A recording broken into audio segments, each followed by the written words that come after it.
When my mother died on a Saturday in January of 1969, behind a closed bedroom door I found a love letter to my stepmother inside my father's underwear drawer, written just 3 days before. Soon we'll be together forever, my love. The ink still fresh, French perfume clinging to the paper. My name is Teresa Christine, but everyone calls me Grandma T. I'm 71 years old, born and raised here in Tucson, Arizona, where the January heat melts even bad thoughts. Today I'm going to tell a story I've kept hidden for decades, a story about the day I discovered that monsters don't just live in horror movies. Sometimes they wear French perfume, high heels, and call your father darling. It was 1969, and I was 19. Long hair my mother loved to brush, cotton sundresses. She sewed herself simple dreams of a small-town girl. I lived with my parents in a modest but happy adobe house in Barrio Viejo, one of the oldest parts of Tucson. The house had a large yard full of fruit trees, pomegranate, fig, citrus. My father, Joseph Christine, worked at the Pop's Blue Ribbon Brewery on the production line, left early, came home late, but we never lacked for anything. My mother, Abigail, besides taking care of everything, made lunch boxes to sell. She'd wake up at 4 o'clock in the morning to get everything ready, and the delivery boys would pick them up at 6 o'clock. Simple but carefully prepared food: meatloaf, potatoes, a fried egg salad, cornbread. 20 lunch boxes a day, sometimes 30 when there were special orders from construction sites. I helped where I could. In the morning before school, I'd peel potatoes, wash rice, chop seasonings. In the afternoon after class, I'd wash the aluminum containers that came back, prepare for the next day. My mother would hum while cooking old country songs, folk tunes, music she learned from my grandmother. The kitchen always smelled of sautéed garlic, paprika, cumin, the smell of home, of family, of love. Everything changed that Saturday morning. It was January 1969, the hottest month of the year in Tucson, that humid heat that makes clothes stick to your body, that melts the asphalt. Normally, I'd wake up to the sound of my mother in the kitchen, pots clanging, water running, radio playing softly on the morning program. But that day, silence. Strange. It was 7 o'clock and no movement. I got up slowly, the old fan still spinning in the room, making that familiar noise. I went to the kitchen, empty stove, off table without coffee. Mom, nothing. I went to their bedroom, door closed, which was also strange. My mother always left it open to circulate the air. I knocked lightly. Mom, are you awake? Silence. I opened the door slowly. The room was dark, curtains closed. My mother lying on her side, facing the wall, the sheet rising and falling with the rhythm of her weight. The sheet wasn't rising and falling. Mom, I approached, touched her shoulder, cold, stiff. I turned her slowly and faced the horror. Open eyes glazed, staring at nothing, mouth slightly open, as if she had tried to scream. The skin already with that strange color, bluish. The scream that came out of me woke up the entire street, a scream that came from deep inside, from my gut, from my soul. My father came running from the kitchen. He was already awake, having coffee alone. He pretended to be surprised, pretended to be desperate, but today, looking back, I see it was all an act. Abigail, my God, Abigail. What happened? He threw himself on her, shook her, called her, cried, crocodile tears. I know now, at the time I could only scream, cry, despair. The neighbors started arriving. Mrs. Martinez from next door, Mr. Wilson from across the street, Mrs. Gonzalez from 2 houses down, everyone coming in without asking permission, as is customary in poor neighborhoods. When tragedy strikes, call an ambulance, bring sugar, water for the girl. Jesus, so young, but an ambulance wouldn't help. My mother had been cold for hours. The doctor who came, Dr. Stevens, a general practitioner who treated the whole neighborhood, confirmed the obvious death during the night. Possible heart attack, sudden death. Natural, he said. Natural, natural. My ass. My mother was 42 years old, never had heart problems, never complained about anything the day before. She was normal, singing, making plans for Sunday. She was going to make her famous. Chili had already bought the meat. The funeral was that same afternoon. January in Tucson doesn't forgive. The heat accelerates everything. You can't wait. The San Xavier Funeral Home right in Barrio Viejo prepared everything in a hurry. Simple coffin, pine, wilted flowers, baby's breath, chrysanthemums, cheap things, candles melting in the heat. The sweet smell of death mixing with the smell of candle and wilted flower. Oh folks, before I continue, I have some news to share with you all. The team from this channel asked me to announce that there will be a $200 giveaway to celebrate 10,000 subscribers on this Grandparents Tales channel. To participate in this giveaway, just comment anything about yourself in the comments of this video, where you're from, how many children you Have a story about yourself, whatever you like. Also, you must subscribe to the channel, hit the notification bell, and like this video. Now let's continue. The house filled with people, the whole neighborhood, distant relatives I barely remembered existed, church people. My mother was beloved. She always helped those in need, gave food to the hungry, lent money, and forgot to collect. The prayer circle ladies cried in each other's arms. The lunchbox customers lamented, everyone repeating the same phrases. So young, seems so healthy, poor Teresa. Now without a mother. God knows what he's doing. God knows what he's doing. I still hate that phrase. If God knew, why did he let it happen? Why take my mother and leave the monster? My father played the role of the perfect widower, receiving condolences, thanking people for coming, sniffling into his handkerchief every now and then he would look at me with a fake concerned face. Teresa, honey, go rest a bit, eat something. My daughter, want water, coffee, too much care, too much affection. I should have suspected right there. My father was never one for much tenderness. He loved me, of course, but in his way, distant. Practical men of that time weren't into hugging and kissing. It was in the middle of that confusion of people and crying that I saw her for the first time, a different woman, tall, thin, but not scrawny, elegantly thin, good quality black dress, not cotton or cheap fabric. High heels, leather purse, sunglasses, even indoors, platinum blonde hair, straight cut at chin length, discreet red lipstick, French perfume, the kind that permeates the environment, that makes its presence known. She wasn't from the neighborhood, that was obvious. Barrio Viejo was a neighborhood of workers, retirees, simple people. That woman screamed money, sophistication, another world. Who's that? I asked Mrs. Martinez, who was beside me. I don't know, child, never seen her before. Must be from your father's work. But she wasn't. Women didn't work at Popst, and even if they did, they wouldn't dress like that to go to a worker's funeral.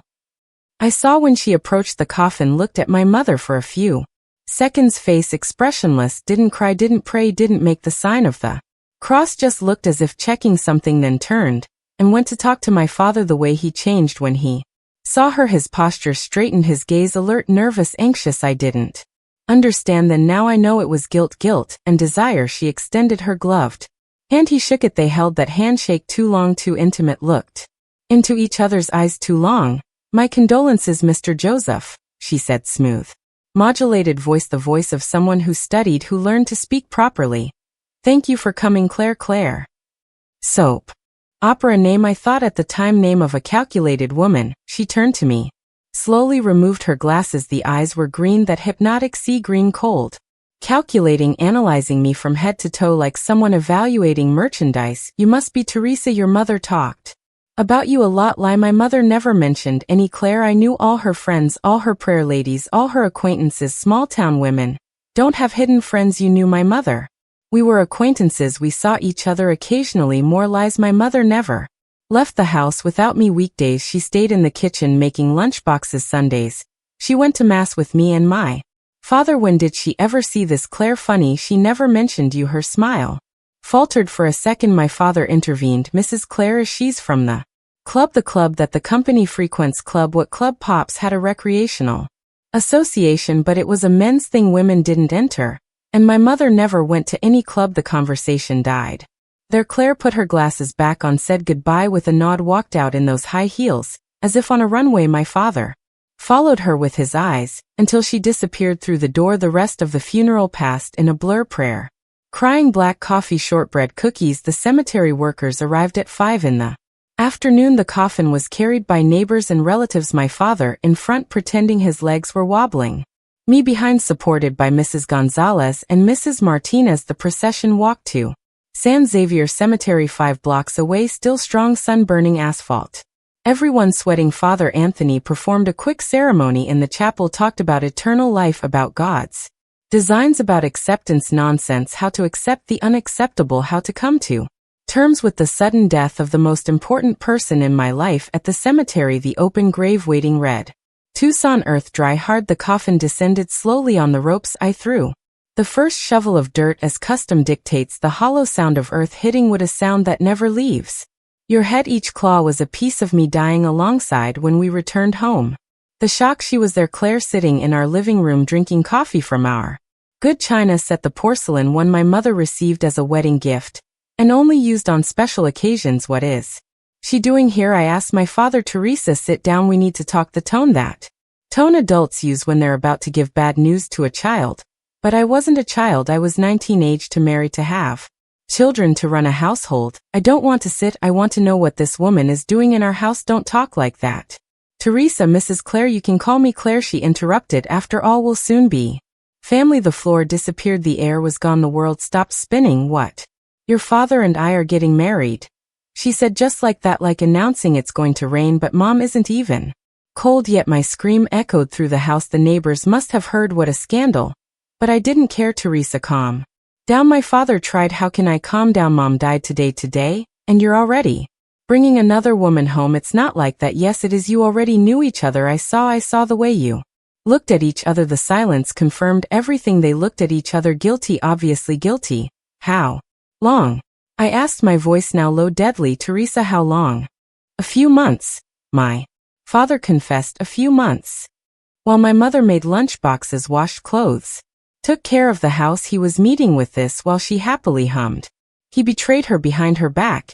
You're disgusting. Don't talk to your father like that, Claire intervened. And you don't talk to me. You're not my mother. You never will be. That's when the slap came. First of my life. My father's heavy hand crossing my face, throwing me aside. It stung, it hurt, but more than my face, my soul hurt. My father, the man who was supposed to protect me, hitting me because of her. Apologized to Claire. Now never apologize. You should be apologizing to me. To my mother. Another slap, harder. I fell to the floor. This time the taste of blood in my mouth stopped. Joseph, Claire interfered. She's upset. It's normal. Everything was normal to her. Stealing a husband, destroying a family, all normal. You killed her, I whispered. From the floor the silence was heavy. My father turned pale. Claire tightened her grip on the cup. What did you say? You killed my mother. With heartbreak, with betrayal. You killed her. You're crazy. Your mother had a heart attack. Yeah, very convenient, isn't it? Wife dies, mistress enters. What a coincidence. Teresa. Claire stood up. I understand your pain. Losing a mother is difficult, but accusing us of... Shut up, you don't understand anything. I ran to my room, locked the door, threw myself on the bed. I cried until I had no more tears, until my throat hurt, until my whole body shook. My mother dead, my father a traitor, my life destroyed, all in a matter of hours. Outside I heard them talking quietly, making plans, deciding my future without consulting me. Her honeyed voice, his cowardly agreement. It was there in that room, with the taste of blood in my mouth and my face stinging from the slap, that I decided I would discover the truth about my mother's death, whatever it took, however long it took. Because deep down I knew that wasn't natural death, it was murder. The first days after the burial were held disguised as normality. Claire Iyer moved into our house the same day, brought suitcase after suitcase of clothes, shoe boxes, beauty products that took over the whole bathroom. The smell of her French perfume took over the house, expelling the smell of coffee and sautéed garlic. That was my mother's signature. February 1969 began with her taking command of everything. On the first morning I woke up to the sound of furniture being moved. I ran to the living room and found two men removing the old sofa. My mother loved what's happening here. Oh, Teresa, good morning. Claire appeared, all dressed up at 7 in the morning. I'm making some changes. This house needs modernization. That sofa was my mother's, was past tense. Now we'll have new modern furniture. Look, she pointed to the door where other men were bringing in a white leather sofa. White in a poor man's house with a dirt yard. It would last a week. You can't do this. I can, and I will. Your father agreed. By the way, where is he? He went to work. Ah, yes, hard-working man. Your father, that's why he deserves a beautiful home. The implication was clear. My mother didn't give him a beautiful home. I swallowed my anger and went to my room, but there was no peace even there. Soon she knocked on the door. Teresa, I want to talk about some rules. What rules? She entered without asking permission, looked around with disgust. My room was simple, single bed, old wardrobe, small study desk, but it was mine. It had my things, my books, my memories. First, no locking doors in this house. Second, you'll help with household chores. Third, no going out without notification. Fourth, respect always. This is my house too. It's your father's house and now mine. You live here by our grace, by their grace, in the house where I was born, where I grew up. By their grace. March brought the first serious provocations. It started subtly. Burned food only on my plate, my clothes that disappeared from the clothesline, hygiene products that mysteriously ran out. I complained to my father. Dad, Claire is persecuting me. Don't talk nonsense, Teresa. Claire is trying to Organize the house. She burned my rice on purpose. It was an accident. She's not used to our stove. Always an excuse. Always on her side. April escalated the situation. Now there were disguised aggressions. She would bump into me. Accidentally pushing me, would drop hot things near me, would step on my foot with that stiletto heel. Oh, sorry, I'm so clumsy. Theater, pure theater, but convincing enough for my father not to notice, or not to want to notice. May was when the isolation began. She convinced my father that I didn't need to go out so much anymore. Teresa is out too much. Joseph, a proper young lady, stays at home. I go to study. You've already finished high school. What more study do you need? You're going to learn to take care of a house, which is what you need. And so I lost my freedom. I couldn't go out without supervision anymore. Friends stopped coming over. She said they were a nuisance. The neighborhood distanced itself. She spread rumors that I was troubled. June brought the public humiliations when there were visitors. She made a point of diminishing me. Teresa is a bit slow. Poor thing didn't inherit her mother's intelligence. Oh wait, her mother wasn't all that bright either. Was she speaking ill of me? Was bad. Speaking ill of my mother was unbearable, but if I reacted it was worse. See, aggressive, needs to learn manners. July marked the beginning of real physical violence. It was on a Sunday. My father had gone out to play dominoes at the bar. I was washing dishes when she appeared in the kitchen. Wash properly. Everything's still greasy. It's clean. No, it's not. Look here. She took a plate, ran her finger over it, showed me there was nothing, but she made a disgusted face. Filthy, just like your mother. That was the last straw. I turned to her, blood boiling. Don't talk about my mother. I'll talk about whatever I want. By the way, do you know why your father chose me? Because I'm everything she wasn't.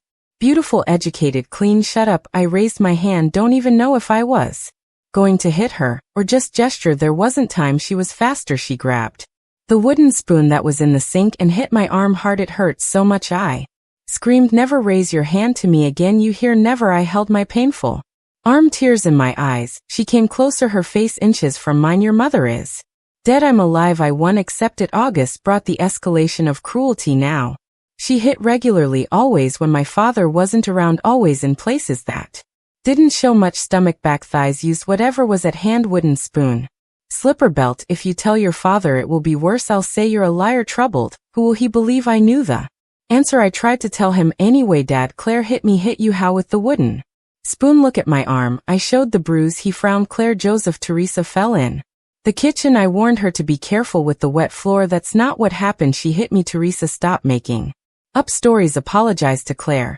But Dad, apologize. I apologized with hatred in my heart, but I apologized. She smiled victoriously. September intensified everything. The beatings got worse. I discovered that being hit silently hurt less. The more I shouted, the more she hit. I learned to bite my lip, tighten my eyes, endure. That's better. Nobody likes a scene. October came with a new form of torture. Food. She started controlling what I ate, served less food, hid the sweets, locked the pantry. You're fat. You need to lose weight. Men don't like fat women. I wasn't fat, never was, but I started to lose weight for real, from nerves, from sadness, from hunger itself. November brought psychological terror. She would enter my room at night, stand beside the bed watching me sleep. I would wake up startled. She was there smiling in the dark, just checking if everything's all right. Sleep, sleep, but how to sleep with that witch watching me? It was in December that the worst happened. Christmas Eve, my father had gone out to buy drinks for the dinner. The house decorated table set. She had invited some friends, rich stuck-up women who looked at our house with barely disguised contempt. I was in the kitchen preparing things when I heard them talking in the living room. Poor you, Claire, having to take care of someone else's daughter. Yes, and on top of that, such a troubled girl. Troubled how? Oh, I can't even tell you. Aggressive, a liar. I think she takes after her father. The man used to drink, beat his wife. Lies. My father never drank, never hit my mother. But I foolish couldn't bear to hear liar. I entered the living room shouting. The women were startled. Claire pretended to be surprised. Teresa, what scandal is this? You're lying. My father never hit my mother. Oh no, then why was she always covered in bruises? Stop lying. That's when she stood up calmly, took her purse, removed something from inside a photo, showed it to her friends first, then to me. It was my mother with a swollen face. Black. I have photo. I had never seen this. Is your mother after one of your father's beatings? I helped her, poor thing. That's how we became friends. Lies, all lies, but the photo was real. How she fell. I tried to explain. I remember that day she slipped in the bathroom. Oh dear. Every battered woman says that I fell. I slipped. I hit the door. The friends Nodded their heads compassionate, they looked at me with pity, they believed her. You're a viper. I didn't see when she grabbed the broom, it was leaning in the corner of the living room, one of those old ones, thick wooden handle. The first blow caught my back. Don't talk to me like that. I tried to run, but she was faster. The second blow hit my legs. Knocked me down. Ungrateful brat, the friend screamed but didn't interfere. They stayed there watching the show. The broom came down on my back, arms wherever. I tried to protect myself. I take care of you, give you a home, food, each word a blow. I screamed, twisted, tried to escape, but she had the strength of a demon. If it wasn't for me, you'd be on the street. The wood cracked from hitting so much. One of the blows caught my head. I saw stars, taste of blood in my mouth. Claire, enough. One of the friends finally spoke up. She needs to learn, but she stopped. I was on the floor, curled up, bleeding, back on fire, head throbbing. She dropped the broken broom beside me. Get up, go to your room, and clean up that blood before your father gets home. I dragged myself to my room, locked the door, collapsed on the bed. My whole body hurt, blood flowing from the cut on my head, staining the pillow. But worse than the physical pain was the humiliation, being beaten in front of visitors, being exposed that way, and nobody doing anything. My father arrived hours later, knocked on the door. Teresa, why are you locked in there? I'm feeling ill. Claire said you made a scene in front of her friends. She beat me. Dad with the broom. Silence. She said you tried to attack her, that she had to defend herself. Lies. Teresa, enough. Tomorrow is Christmas, let's have peace in this house. And he left me there, bleeding in pain, alone. I spent the night awake, body throbbing, head buzzing, but worse was my heart, the certainty that I was alone in that house, that nobody would defend me, that she could do whatever she wanted with me. The next day, Christmas, I went down for dinner, heavy makeup to hide the bruises, long clothes to cover the injuries, fake smile to pretend normality. Merry Christmas, Teresa. Claire sang, I made turkey, your favorite food. It wasn't my favorite food, was my mother's roast chicken, but I agreed. What else could I do during dinner? She was all sweetness, serving everyone, smiling, telling stories, the perfect wife, the dedicated stepmother. No one would imagine that the night before she had beaten me with a broom. Teresa is quiet today, my father observed. Are you feeling better? Claire asked, all concerned. Yesterday she had a crisis, poor thing. I think it's still the grief crisis, that's what she called it. Eat, daughter. My father insisted, food cures everything. I ate each forkful, going down with difficulty, the taste of blood still in my mouth. It was that Christmas that I realized I was a prisoner in my own home, hostage to a cruel woman who had bewitched my father, and nobody was going to save me, nobody. All that remained was to survive one day at a time, one beating at a time, until what I didn't know. But something had to happen, something had to change, because I couldn't take much more. January 1970 began with my father completely transformed.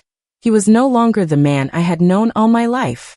The honest worker, caring father, respectful husband. That man died with my mother in his place. A monster emerged who made the perfect pair with Claire. The first change was the drinking. My father always had a beer on Sunday, a shot on birthdays, small things, social.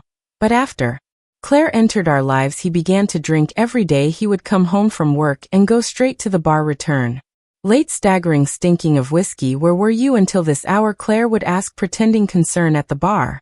Any problem? Of course not, dear. A man needs to relax. She encouraged it. Bought bottles of whiskey, kept them cold in the refrigerator. The more he drank, the easier it was for her to manipulate him. February brought the violence I feared so much. My father, drunk, was another man. Rough, aggressive, cruel. It started with shouting, Teresa, where's dinner? It's on the table. Dad takes too long, lazy, just like your mother, just like her mother. How dare he? The woman who took care of him for 20 years, who endured his absences, his moods. Now she was lazy, but I kept quiet. Learned from Claire that reacting only made things worse. March escalated the situation. Shouts turned into shvees. He would come home drunk, bump into me by accident, knock me off the chair, throw me against the wall. Sorry, I'm a bit high. That's what he called being drunk. Now Claire watched everything with that satisfied little smile. Sometimes she even provoked it. Joseph, Teresa didn't wash the dishes properly again. What, look here, this plate. Dirty. Lies. I scrubbed until it shined, but all it took was for her to speak, for him to explode. Lazy girl, don't know how to do anything. And he would come at me. Claire would step away, let him do the dirty work. April was the month he hit me for the first time, for real, not just a slap. It was a Sunday. He had lost money gambling, came home furious, lost everything, and you know whose fault it is. How would it be my fault? I didn't even know he gambled. Yours. You bring bad luck since you were born. You've only been trouble. The punch came Out of nowhere hit my stomach doubled me over I fell to the floor breathless. Stop Joseph, Claire pretended to protest, not like this, she deserves it, cursed. Daughter kicked my ribs once twice, pain exploding, that's enough dear, come I'll make some coffee, and took him to the kitchen, leaving me there on the floor. Later, when I went to the bathroom, spitting blood, she appeared. You provoke him, you need to learn to be quiet. I didn't do anything, existing is provocation enough. You remind him of your mother, the traitor. My mother never betrayed anyone. She laughed that cold, cruel laugh. Oh no, then why did he choose me? Why does he prefer having me in his bed? Disgust, pure disgust. I left the bathroom before vomiting in her face. May intensified everything now. Violence was routine. My father drank, Claire provoked. I got beaten, an infernal cycle that repeated every day. Teresa talked back to me today what I asked her to wash the bathroom. She said she had already washed it. Lies, I had washed it, but it didn't matter. Backtalker, come here. I ran, I hid, but a small house doesn't have many hiding places. He always found me. June brought a new level of cruelty. They started torturing me together. It was a sick game between them. You know what your daughter did today, Joseph? What? She was talking to the gas delivery guy, flirting just like your mother. I hadn't even seen any delivery guy. I was locked in my room as always, but he always believed her. The punches came, the kicks, the slaps. She watched, gave suggestions. Don't hit her face, it will show. The back is better. Nobody sees. Torture class she teaching, he learning. July was when I almost died. Literally, my father came home drunker than normal. Claire had prepared the ground. I found this in her room. She showed a letter. I recognized my handwriting, but not the content. What's this? Love letter to the butcher's son. Lies, I never wrote a letter to anyone. But how to prove it? Little already offering yourself. I tried to explain to deny, but he didn't listen. He came at me like a bull, threw me to the floor, started kicking me stomach back. Had I lost count of the blows? Kill her now, Claire shouted, and he almost killed me, only stopped when I passed out. I woke up hours later vomiting blood, broken rib for sure, maybe 2. August brought hunger as a weapon. They started denying me food, locked everything, refrigerator, cabinets, pantry. Fat as you are, you don't need to eat every day. Claire said I had already lost about 30 pounds with skin and bones, but to them I was still fat. Got fat like your mother, that's why she died. Heart couldn't take a cruel lie. My mother wasn't fat, she was strong, healthy until that cursed morning. September marked a new type of torture, total isolation. They nailed boards over my bedroom window, locked the door from the outside. I would go days without seeing sunlight. It's for your own good, Claire explained, so you don't run away, don't do something stupid. Run away where? Do what stupid thing? I just wanted to live. October came with explicit death threats. It wasn't between the lines anymore, it was direct. You know what happens to ungrateful daughters, my father would ask, knife in hand. They die like your mother, like your mother. The confession right there in the open, but what could I do? An accident, a fall, a sudden illness, so many things can happen. Claire completed. November was terrible. The beatings got worse now. They used objects, belt, cord, stick, whatever they found. My body was a map of scars. Why don't you just die already? My father would ask while hitting me. Do everyone a favor. I asked myself the same thing. Why didn't I die? It would be easier.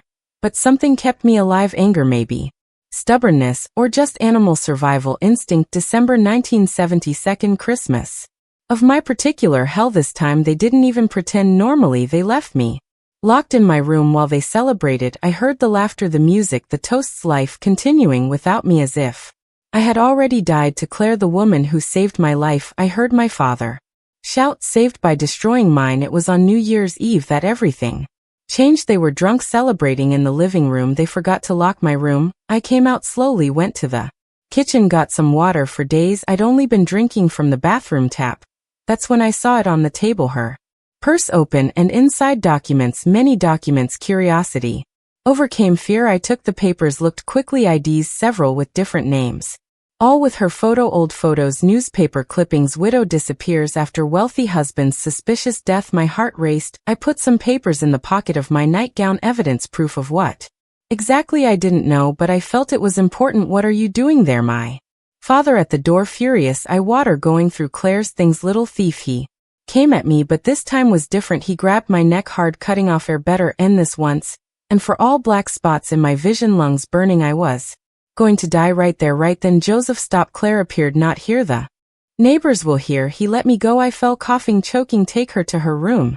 Tomorrow we'll settle this, settle kill. That's what they were planning. They dragged me to my room, locked it, but I had the papers, the evidence, and I was certain if I didn't escape soon I would die. The clock showed midnight 1971, beginning the year of my death or my liberation. I didn't sleep. I stayed awake planning how to escape, where to go with what money. In the morning I heard them arguing. It has to look natural, Claire was saying, like it was with her mother. Takes too long. I prefer to do it fast. Don't be stupid. You want to go to prison. Nobody will care about her. They always care. We have to be careful. So that was it. They were deciding how to kill me. Natural, like my mother. Poison probably, or violent. Fake accident. Desperation gave me strength. I started digging with my nails at the wall. Old wood, damp. Maybe I could make a hole. Hours digging, bleeding fingers, but the wood giving way when I made a hole big enough to pass my hand through. I reached the latch on the outside, opened it slowly. Silent house. It was 3 o'clock in the afternoon. He at work, she napping in the living room. It was now or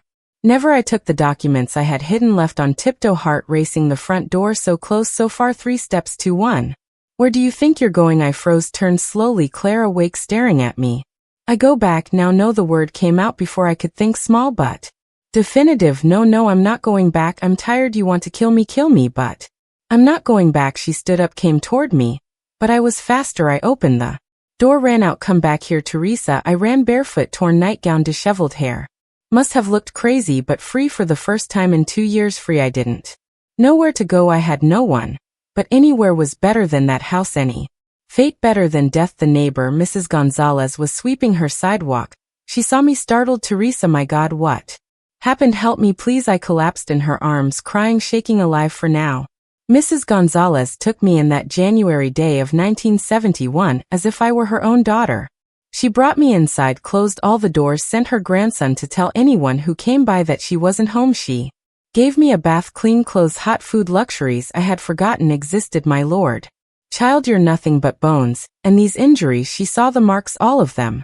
The old ones and the new ones, the cuts, the bruises, the scars, the map of my torture engraved on my skin. It was him, wasn't it? Your father. I nodded without strength to speak. And that viper too. I nodded again. I knew it since she entered that house. I sensed something bad. Your mother died very strangely. That's when I remembered the documents. I still had them crumpled in the pocket of my night gown. Mrs. Gonzalez, I found something in her purse. I showed her the papers, fake IDs, newspaper clippings. She examined them carefully, her eyes widening with each discovery. Jesus, Mary, and Joseph, this woman is a criminal. Do you think she killed your mother, child? After what I'm seeing here, I doubt nothing. We spent the whole afternoon examining the documents. There were 3 different identities, all with Claire's photo. The newspaper clippings talked about suspicious deaths, missing widows, questionable inheritances. A clear pattern emerging. We need to go to the police. Mrs. Gonzalez decided. No, they won't believe me. My father will come get me. He'll kill me. Calm down. Let's think this through first. You need to be safe. She hid me in her house for 3 days, but it was dangerous. My father and Claire searched everywhere. They knocked on doors, threatened, made scenes. We know she's there. I'm her father. I have rights. The girl is sick. She needs treatment.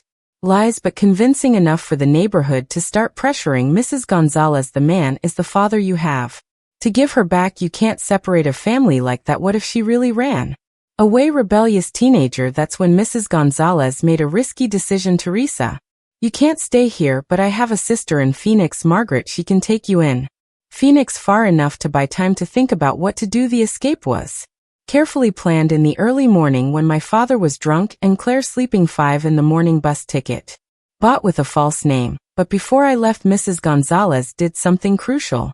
I'm going back to your house. Look for more evidence. No, it's dangerous there. Out. I saw your father going to the bar. She went to the market. I have time. I waited anxiously. Half an hour.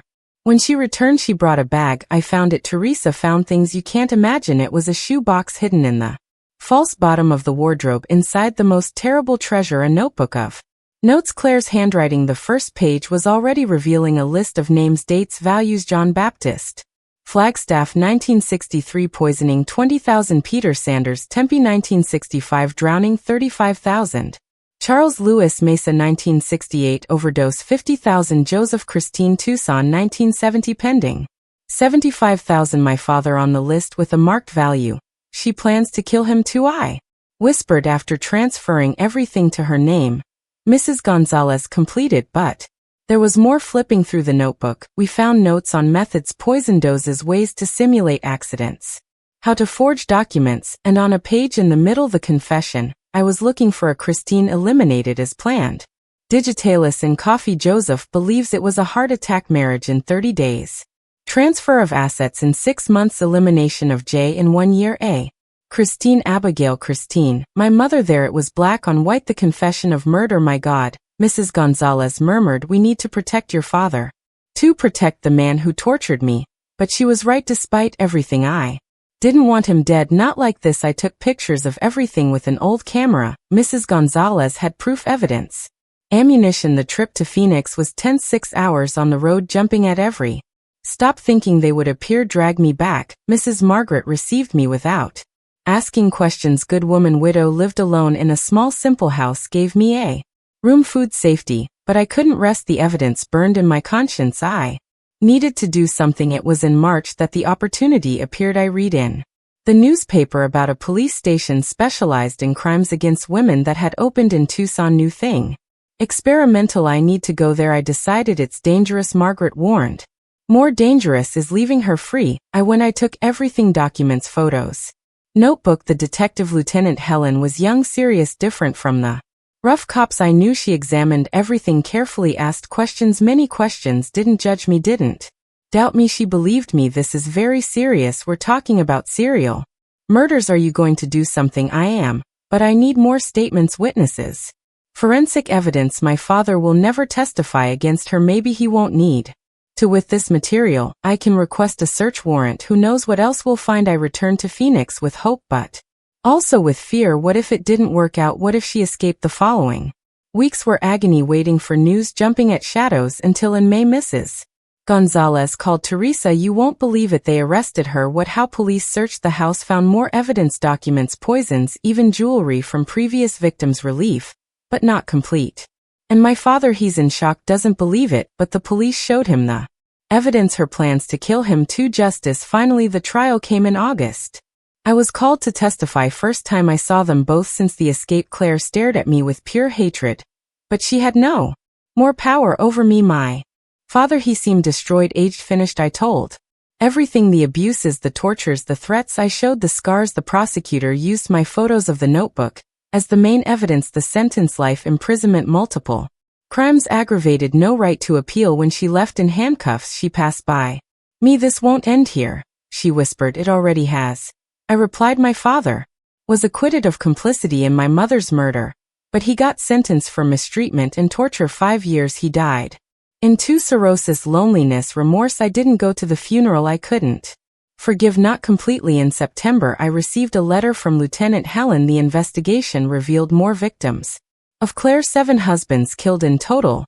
I had helped stop a serial killer. You saved lives, Teresa, probably your father's too. Did I really save him? I don't know, but at least I did justice for my mother. October brought an important decision: what to do with my life now. Return to Tucson, never stay in Phoenix. Maybe it was Mrs. Margaret who suggested, why don't you study, do law, become a detective like Lieutenant Helen? Law, defend women, give voice to those who don't have one, do justice. I liked the idea. With the money from selling the house, I inherited everything. After all, I could pay for college, but I'm old. I'm already 22. Old nothing. You're just starting life now. True, my real life was starting there. Free, strong, determined. In November, I enrolled in prep courses. It would be difficult. I had barely finished high school, but I had survived worse things. The entrance exam was a piece of cake compared to the hell I had lived. December came differently. Third Christmas away from home, but first with peace. Mrs. Margaret made a simple dinner, invited neighbors, good people, welcoming a toast to Teresa. May the new year bring only good things. I toasted with tears in my eyes, but a smile on my face. 1972 began with hope, studying like crazy, recovering lost time, building a future. I passed the entrance exam, law at Arizona State University in Tempe. Irony, returning to Arizona, but different. Strong college was a challenge and liberation. Each class, each book gave me tools. Knowledge is power. Power to never be a victim again. Power to help other victims. I graduated in 1976, passed the police exam in 1978, returned to Phoenix, now as Detective Teresa Christine. I specialized in domestic violence. Each case I solved honored my mother's memory. Each woman I Saved defeated Claire again. I retired after 30 years, hundreds of cases. Thousands of lives changed today at 71. I tell this story not out of vanity but to show that there's always a way out, that truth appears, that justice exists. Sometimes it takes time, sometimes it hurts, but it comes. Claire died in prison.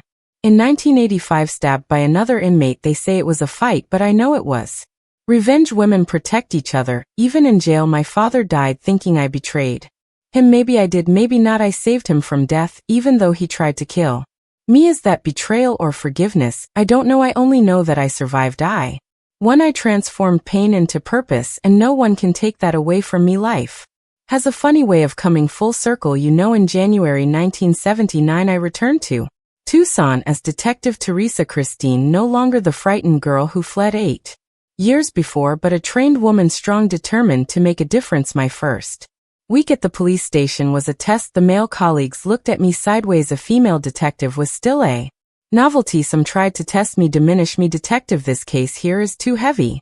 Leave it to us. Too heavy. Why? Because it involves domestic violence. Embarrassed silence. That's exactly why. I'll take it. I know what these women need, and I really did know. Each case that came to my desk was like looking in a mirror of the past. Hurt women, frightened, voiceless as I once was. Mary Louise was my first big case. 35 years old, 3 children, beaten by her husband for 15 years. She came to the station with her face disfigured, barely able to speak. He said, if I reported him, he'd kill me. How many times has he said that? Every time he hits me. And how many times has he killed you? She looked at me surprised. No one had ever put it that way. None. Then the threat didn't work. You're here, alive, brave. It was the first time in years that someone had called her brave. I saw in her eyes the same spark I had lit in myself years ago. Hope. I arrested her husband. Divorce authorized, a rare thing at the time. Protective order. She and the children safe. 6 months later, she sought me out. Detective Teresa, I got a job, rented a house. The kids are in school.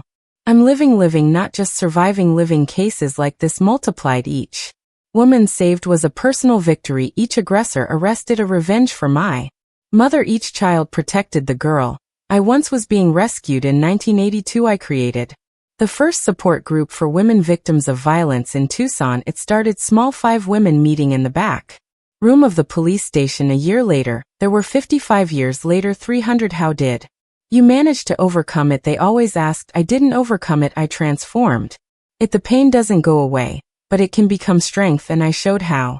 Education, work, independence, support network, practical tools to rebuild lives. In 1985, the news came. Claire dead in prison, stabbed in the shower. I felt nothing, neither joy nor sadness, emptiness, divine justice, karma. Coincidence? It didn't matter. She couldn't hurt anyone anymore. It was also in 85 that I met Robert, new prosecutor in the city, specialized in crimes against women, work partner, who became a friend, then something more. Teresa, you're the strongest woman I know. Strength isn't a choice, it's a necessity. No many people go through what you went through and break. You rebuilt yourself, and you rebuild others. I got married at 36, late by the standards of the time, but at the right time for me. Robert understood my past, respected my scars, supported my mission. We had 2 children, Marina in 87, Peter in 89. I raised them differently, with love, but without possession, protection, but without imprisonment, discipline, but without violence. Mom, why do you cry when you see those beaten women at the police station? Because I was once one of them, daughter, but now you help them. I help. That's why we become strong, to help those who are still weak. The years flew by. Cases solved, lives saved, families rebuilt. In 1995, I was promoted to chief detective,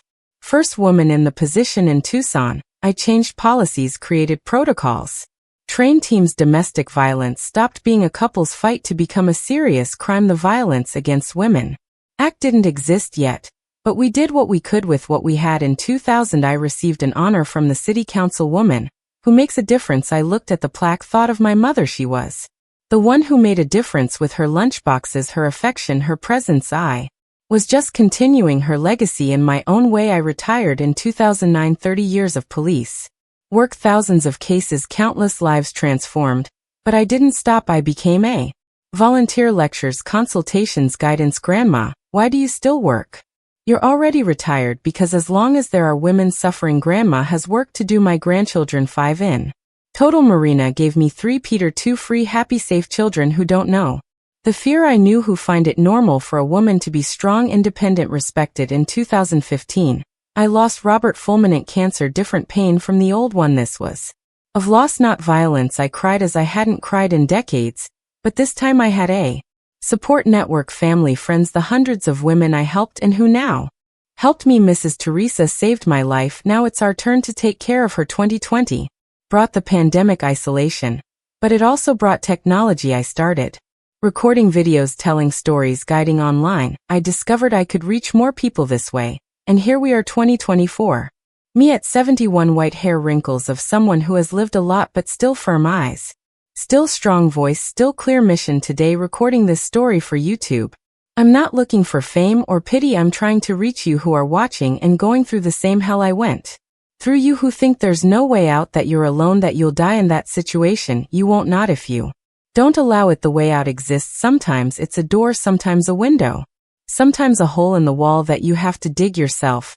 But it exists. The strength you already have. You're surviving until now, aren't you? That's already strength. You just need to direct it. The support you'll find, even if it's with a brave neighbor like my Mrs. Gonzalez at a police station, with someone who believes in a group of women who understand life afterward exists. Look at me here, 71 years old, 2 children, 5 grandchildren, a career, a legacy. The girl who was beaten every day became the woman who saved others. If I could do it, you can too. I won't lie, it's hard, it hurts, it takes time. There are relapses, there's fear, there are sleepless nights, but each step away from hell is worth it. Each day free is a victory. My mother died without seeing justice, but she saw through me. Each woman I saved was a kiss on her face. Each child I protected was a hug I couldn't give her. Claire won for 2 years. I've been winning for 50 and I continue to win. My father died thinking he was a victim. Maybe he was of his own toxic masculinity, but he chose to be an oppressor too. We always have a choice, even when it seems we don't. Today I choose to share, to inspire, to motivate, to show that trauma can be transformed into purpose, pain into fuel, scars into metals. You who are watching, your time will come, the time to say no, to ask for help, to leave, to start over. And when it comes, grab it tight, because you deserve to live, not just survive. Live, laugh, love, dream, achieve. Your mother, grandmother, great-grandmother, some female ancestor of yours already suffered in silence. You can break the cycle. You can be the first in the lineage to say enough. And if you're not going through this but know someone who is, be the Mrs. Gonzalez in their life. Believe, support, help. Sometimes a small gesture saves a life. Now my virtual grandkids, here we go. If this story touched you, subscribe to this channel, give it a like to help more women find this video, and comment where you're watching from. I love knowing I've reached all across America, and there's more to celebrate, reaching 10,000 subscribers on Grandparents' Tales. We're doing a $200 giveaway. To enter, just subscribe to the channel, like this video, and leave a comment below telling us a little about yourself. It's our way of helping someone who might need a fresh start. Share this video, send it to that friend who needs to hear it, to the relative suffering in silence, to church groups, work colleagues, school friends. Each share could be someone's salvation. I'll end with this: you're not alone. Never are. It might seem that way, it might feel that way, but you're not. There are millions like you, like me, survivors, warriors, winners. The difference between victim and victor is just one decision: the decision to no longer accept it, to seek help, to believe you deserve better. You deserve it. Believe it. With love from a grandma who got hit a lot, but hit life back harder. Teresa Christine, 71 years old, retired volunteer, mother, grandmother, and most importantly, victorious survivor. Until the next video, and remember, subscribe, like, comment, and enter our $200 giveaway.